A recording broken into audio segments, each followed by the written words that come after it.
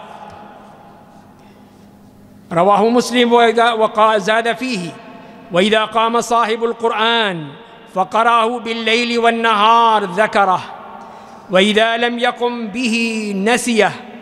وقال أيضا: تعاهدوا هذا القرآن فالذي نفس محمد بيده لهو أشد تفلتا من الإبل في عقلها. وقد نهانا رسول الله صلى الله عليه وسلم عن نسيان القرآن، ونهى كذلك عن قول الرجل نسيته، فقال بئس ما لأحدهم يقول نسيت آية كيت وكيت، بل هو نسي.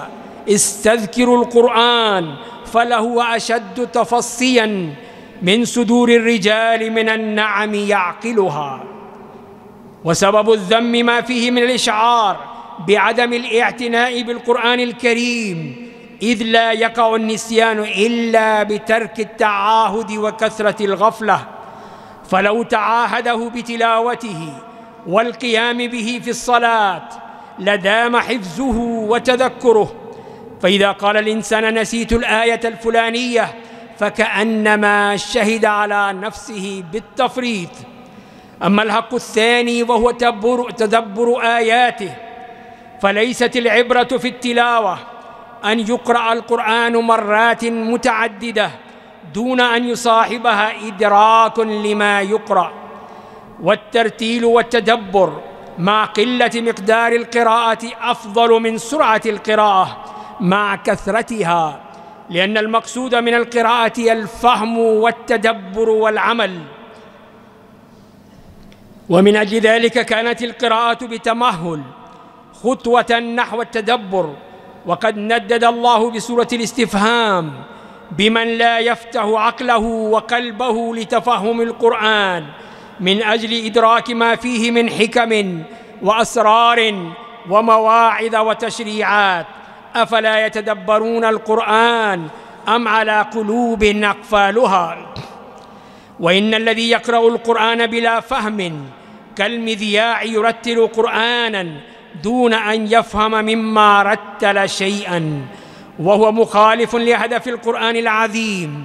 فآيات كثيرة تشير إلى أن القرآن يتلى لعلنا نتفكر، لعلنا نتدبر، لعلنا نعقل، لعلنا نبصر، كما قال تعالى: كذلك يبين الله لكم آياته لعلكم تعقلون. وقال تعالى: كذلك نفصل الآيات لقوم يتفكرون. والحق الثالث لقد حث النبي صلى الله عليه وسلم عليه، وهو تعلم القرآن وتعليمه. فكما قال صلى الله عليه وسلم: خيركم من تعلم القرآن وعلمه. وقد بعث النبي صلى الله عليه وسلم أصحابه إلى الأمصار المختلفة معلمين للقرآن الكريم، فبعث مصعب بن عمير وابن أم مكتوم رضي الله عنهما في بيعة العقبة الثانية إلى المدينة ليعلم الأنصار القرآن ويفقهانهم في الدين. فنزل مصعب على أسعد بن زرارة، وكان يسمى المقرئ والقارئ. كما يقول براء بن عازب رضي الله عنه: أول من قدم علينا مصعب بن عمير وابن أم مكتوم، وكانا يقرئان الناس القرآن. إذن هذا هو أمر النبي صلى الله عليه وسلم في تعليم القرآن وتدريسه للناس. أما الحق الرابع هو الدعوة إليه وتبليغه للناس. إن الواجب الشرعي يوجب على المسلمين جميعاً في مشارق الأرض ومغاربها، العرب منهم والعجم، تبليغ القرآن لغيرهم والدعوة إليه وإبراز محاسنه، وأنها حجة الله على الخلق، كما قال تعالى: وأنزلنا إليك الذكر لتبين للناس ما نزل إليهم ولعلهم يتفكرون.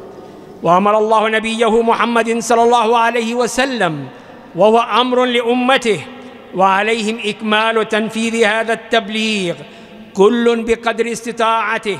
ولا شك أن العلماء تقع عليهم أعظم مسؤولية بحكم تخصصهم بعلوم الشريعة وقدرتهم على شرع أحكام القرآن وبيان معانيه للناس. وقد أوحى الله تعالى القرآن لنبيه صلى الله عليه وسلم لينذر قومه، وأوحي إلي هذا القرآن لأنذركم به ومن بلغ. عباد الله، هذه آيات يجب أن نتفهمها ونبلغها للناس. أقول قولي هذا وأستغفر الله لي ولكم ولسائر المسلمين من كل ذنب فاستغفروه إنه هو الغفور الرحيم.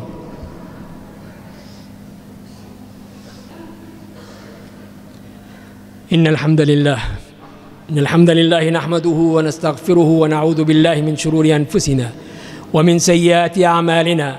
من يهده الله فلا مضل له ومن يضلله فلا هادي له. وأشهد أن لا إله إلا الله وحده لا شريك له، وأشهد أن محمدًا عبده ورسوله. عباد الله، إن الله قد أمركم بأمر بدأ فيه بنفسه وثنى بالملائكة وثلث بكم فقال: إن الله وملائكته يصلون على النبي يا أيها الذين آمنوا صلوا عليه وسلموا تسليما. اللهم صل على محمد وعلى آل محمد كما صليت على إبراهيم وعلى آل إبراهيم إنك حميد مجيد. اللهم بارك على محمد وعلى آل محمد كما باركت على إبراهيم وعلى آل إبراهيم إنك حميد مجيد. وارض اللهم عن الخلفاء الأربعة أبي بكر وعمر وعثمان وعلي، وعن سائر أصحاب نبيك أجمعين، وعن التابعين ومن تبعهم بإحسان إلى يوم الدين، وعنا معهم بعفوك وكرمك وإحسانك يا أرحم الراحمين. اللهم أعز الإسلام والمسلمين، اللهم أعز الإسلام والمسلمين. اللهم انصر عبادك المستضعفين في كل مكان، اللهم انصرهم، اللهم أيدهم بتأييد من عندك. اللهم أذل الشرك والمشركين ودمر أعداءك أعداء الدين. اللهم دمر ديارهم وشتت شملهم ومزق جمعهم. اللهم انزل عليهم بأسك الذي لا ترده عن القوم المجرمين. اللهم آمنا في أوطاننا، اللهم آمنا في أوطاننا، واجعل ولايتك في من خافك واتقاك واتبع رضاك يا أرحم الراحمين. عباد الله، رحمكم الله، إن الله يأمر بالعدل والإحسان وإيتاء ذي القربى وينهى عن الفحشاء والمنكر والبغي يعظكم لعلكم تذكرون. فاذكروا الله العظيم الجليل يذكركم، واشكروه على نعمه يزدكم، ولذكر الله أكبر، والله يعلم ما تصنعون. وأقم الصلاة.